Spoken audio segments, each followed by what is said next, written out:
লাশের সংখ্যা কেন কমানো হয়েছে, সত্যটা কেন জানানো হয়নি। একটা ক্লাসে যদি 30-35 জন বেরই না হইতে পারে তাহলে তারা কিভাবে বলে যে 19 জন মারা গেছে। আমাদের চোখের সামনে প্রায় আমাদের ছোট ভাই 100-র উপরে মারা গিয়েছে। মধ্যরাতে এসে আবার লাশ সরানোর ব্যবস্থা করে, লাশ গুম করার চেষ্টা করে। আজকে 6 দফা দাবিটাই হচ্ছে লাশের সংখ্যা কেন কমানো হয়েছে, যেটা সত্য ওইটা কেন প্রচার করছে না মিডিয়া।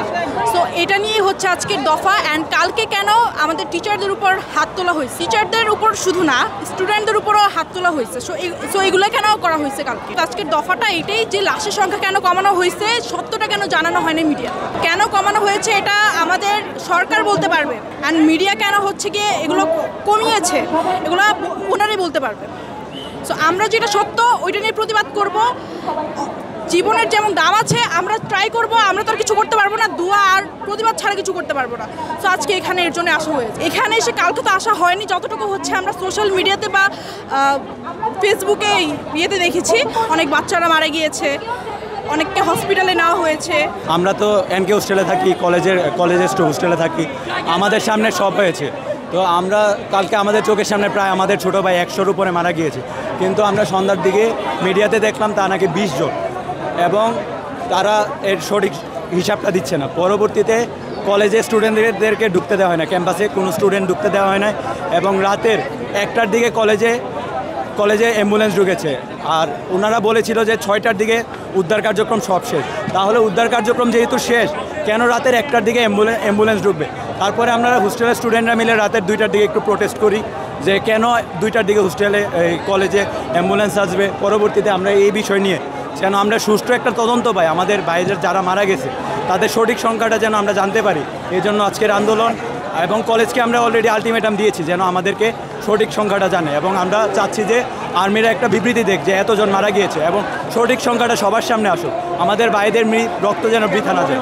লাশের যে সংখ্যা সেটা আমাদের সামনে প্রকাশ করতেছে না যে কতজন মারা গেছে। আমরা নিজেরা নিজ হাতে আমরা মনে করেন যে দেখছি যে 100-150 মানুষের মতো মারা গেছে, কিন্তু তারা এখানে বলতেছে যে 19 জন 20 জন মারা গেছে। এটা আমরা নিজেরা যখন ছিলাম আমরা নিজে হাতে আমি নিজেই মানে 10-12 জনের লাশ অ্যাম্বুলেন্সে তুলে দিয়েছি, এরকম হয়েছে। আমি হসপিটালে পর্যন্ত গেছি আমরা এগুলো দেখছি, হেলিকপ্টার দিয়ে আবার মানুষ নিয়ে যাওয়া হয়েছে, কিন্তু তারা এটা টোটালি অস্বীকার করতেছে। প্রেসেও এটা বলতেছে না যে ঠিক কতজন মারা গেছে। এটা আমরা চাই যে কতজন মারা গেছে এটা আমাদের সামনে তুলে ধরাও। সরকার এটা দায় নিতে হবে। আমরা জানি না কিছু, ওনারা কেন লুকাচ্ছে, এটা কোন পলিটিক্স চলতেছে আমরা জানি না, কিন্তু লাশের সংখ্যা নিয়ে কোনো পলিটিক্স করা যাবে না। আমি দেখেছি যে মানুষ মানে আমরা যখন চলে যাই, সন্ধ্যার দিকে যখন চলে যাই, ওনারা আবার আসে, মধ্যরাতে এসে আবার লাশ সরানোর ব্যবস্থা করে, লাশ গুম করার চেষ্টা করে। আমরা যখন অভিযান শেষ হয়ে যায় তখন ওনারা কেন আবার এত রাতে চলে আসবে? কাউকে কিছু না জানে ওনারা আমাদের কলেজের ভিতরে ঢুকে যায়, আমাদের কলেজের পুরো নিয়ন্ত্রণ নিয়ে নেয়, আমাদের প্রফেসরকে আমাদের টিচারদেরকে মারধর করা হয়, আমাদেরকে মারধর করা হয়, মানে কোনো কিছুরই তারা জবাব দিচ্ছে না, তারা শুধু মানুষকে সরাচ্ছে আর লাস্ট গুম করার চেষ্টা করছে। একটা ক্লাসে যদি 30-35 জন বেরই না হইতে পারে তাহলে তারা কিভাবে বলে যে 19 জন মারা গেছে? ওই 35 জন বেরই হইতে পারে নাই। একটা ক্লাসে যদি 35 জন থাকে তাহলে আরো বেশি মারা গেছে। এক্সট্রিম মশার কয়েল প্ল্যান্ট ফাইবার দিয়ে তৈরি, ডেঙ্গু চিকুনগুনিয়া বাহি সহ যে কোনো মশার বিরুদ্ধে দেয় এক্সট্রিম সুরক্ষা। আজকে আসছি 6টা দাবি নিয়ে। দাবিগুলো হচ্ছে নিহতদের সঠিক নাম ও তথ্য প্রকাশ করতে হবে, আহতদের সম্পূর্ণ ও নির্ভুল তালিকা প্রকাশ করতে হবে, শিক্ষকদের গায়ে সেনাবাহিনী সদস্যদের হাত তোলা এই জঘন্য ঘটনার জন্য জনসম্মুখে নিঃশর্ত ক্ষমা চাইতে হবে, নিহত প্রতিটি শিক্ষার্থীর পরিবারকে বিমান বাহিনীর পক্ষ থেকে ক্ষতিপূরণ দিতে হবে, বিমান বাহিনীর ব্যবহৃত ঝুঁকিপূর্ণ ও পুরান প্লেনগুলো বাতিল করে আধুনিক প্লেন চালু করতে হবে, বিমান বাহিনীর প্রশিক্ষণ পদ্ধতি ও প্রশিক্ষণ কেন্দ্র পরিবর্তন করে জনবহুল এলাকা থেকে সরিয়ে নিতে হবে। এই 6টি দাবি নিয়ে আমরা এখন পর্যন্ত আমাদের ক্যাম্পাসের সামনে আছি।